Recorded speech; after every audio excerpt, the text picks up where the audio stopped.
Hey, welcome back to the Movement Project. It's episode 20. What we're going to do is some anti-rotation exercises for you, so it's another day of core stability. So the idea behind this is that when I'm under load, I want to make sure that I don't flex from the spine. I want to make sure I don't rotate from the spine. I want to be able to keep a brace-neutral spine. So for someone to test this, we're going to use Spencer.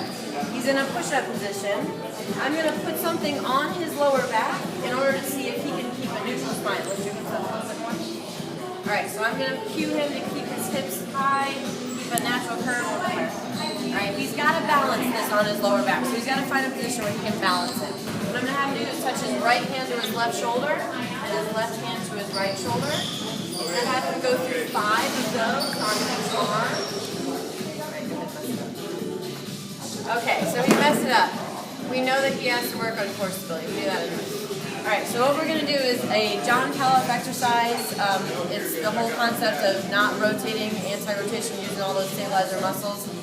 Physical therapist from Boston made it up. It's a pretty cool concept. You guys come and hold it closer? Alright, so we're going to use a cable. You can easily use a band. I'm going to have Spencer start in a lying down position. So we do this because we're still thinking in developmental stages. So I want to think about getting him in the first phase of movement so I can keep it as simple as possible and we can work from the ground up. Alright, I've got my cable here at 15 pounds. You can change that depending on the person that you use it for. He's going to take his arms in tight to his chest, bend his knees, keep his back flat against the mat, and he's going to extend his arms all the way out. I'm going to have him do this for 15 reps. Alright. Spencer's done this exercise. It's pretty easy for him. So after we do about 15 on each side, focusing on asymmetry if we have any, we'll have to go kneeling. So we'll go tall kneeling. This is good. You want to think about this as almost like a standing plank. It creates glute activation, so it requires you to keep that straight spine. Brittany's spine is here. What's up? And we're going to do the same thing with tall kneeling. So he holds it at his chest, and he does 15 reps on each side. Extending his arms fully out, shoulders away from ears, glutes activated, abs are tight. And then the last way we'll do it is with the side leg in front.